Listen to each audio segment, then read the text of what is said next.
माँ के संघर्ष और परवरिश की कहानी। 22 साल का जवान लड़का बाजार जा रहा था। आज उसके जीवन की पहली कमाई यानी कि उसकी पहली सैलरी आई थी। अपनी पहली सैलरी की कमाई से वो अपनी माँ की चप्पल खरीदना चाहता था। बाजार में एक अच्छी सी चप्पल की दुकान देखकर वह उसके अंदर चला गया। दुकान वाले से कहा, सेठ जी लेडीज़ के लिए एक जोड़ी अच्छी सी चप्पल दिखाइए। दुकान वाले ने लड़के को चप्पल का नाम पूछा। लड़की ने कहा, उसे पैरों का नाम तो नहीं पता, लेकिन उसके पास उसके माँ के पैरों की एक आकृति है, और पूछा कि क्या वह इस आकृति को देखकर उसके हिसाब से सही चप्पल की जोड़ी दे सकते हैं या नहीं। दुकान वाले लड़के की बात सुनकर आश्चर्यचकित हो गया। दुकान वाले ने कहा, हमने कभी इस तरह आकृति के हिसाब से चप्पल नहीं बेची है, और भला क्यों आकृति दिखाकर चप्पल क्यों खरीदना। तुम खुद अपनी माँ को यहाँ लेकर उनके पैरों का नाप क्यों नहीं दे देते। लड़के ने कहा, वह शहर में रहता है और उसकी माँ बहुत दूर गाँव में रहती है। उसकी माँ ने जीवन में कभी चप्पल नहीं पहनी, और फिर भी उसने बहुत मेहनत करके मुझे पढ़ाया लिखाया और इस काबिल बनाया कि मैं अच्छी नौकरी कर सकूं। मैं जब घर से नौकरी के लिए निकला था तब मैंने तय कर लिया था कि अपनी पहली तनख्वाह सबसे पहले अपनी माँ के लिए चप्पल लूँगा। इसलिए उनके पैरों की आकृति इस पेपर में बना ली थी। लड़के ने एक सफ़ेद कागज़ में बनी पैरों की आकृति दुकान वाले को दिखाई।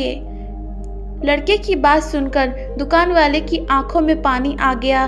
उसने अपने तरबूजे के हिसाब की आकृति देखकर योग्य माप की चप्पल उस लड़के को दे दी।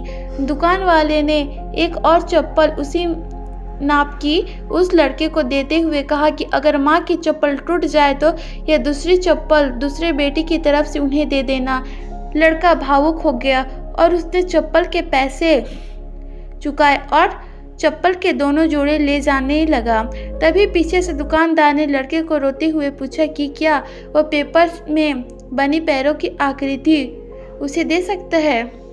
लड़के ने दुकानदार को अपनी माँ की पैरों की आकृति बनी वह पेपर दे दिया और वहाँ से चला गया। दुकानदार ने चित्र को अपनी दुकान में बने देवघर में रख दिया। दुकान में काम करने वाले कर्मचारी ये देखकर हैरान थे। उन्होंने दुकानदार से पूछा, उन्होंने किसी महिला की पैरों की आकृति को भगवान के मंदिर में क्यों रखा। दुकानदार ने यह कहा कि साधारण महिला की पैरों की आकृति नहीं है, यह एक बहुत ही महान माँ की पैरों की आकृति है, जिसने इस लड़के का इतने अच्छे संस्कारों से पालन पोषण किया। इस लड़के की तरक्की को कोई रोक नहीं सकता, और मुझे भरोसा है कि इन पैरों की कृपा की वजह से हमारी दुकान भी हमेशा भरी रहेगी। दुकान से निकलने के बाद वह लड़का सीधे अपने माँ के पास पहुँचा, और वह अपने माँ को देखते ही दौड़ते हुए उसके पास पहुँचा और उसे गले से लगा लिया। उसकी माँ की आंखों से आंसू रुकने का नाम ही नहीं ले रहा था। लड़के ने पूछा, माँ आप रो क्यों रही हो। वह बोली, बेटा ये तो खुशी के आंसू हैं। मुझे लगा कि तुम शहर चले गए हो तो तुम मुझे भूल गए होगे, ऐसा लगा था, लेकिन तुम मुझे नहीं भूले। ऐसा सुनकर वह लड़का बोला कि माँ कोई भूलने की चीज़ होती है, वह तो खुद जीवनदायिनी होती है, सभी के दुखों को खुद अपने ऊपर ले लेती है और सभी को खुश रखती है। सीख, इस कहानी से हमें यह शिक्षा मिलती है कि हमें ज़िंदगी में कितना भी तरक्की हो जाए, कितनी भी बड़ी नौकरी क्यों न लग जाए, हमें अपनी माता पिता को कभी नहीं भूलना चाहिए।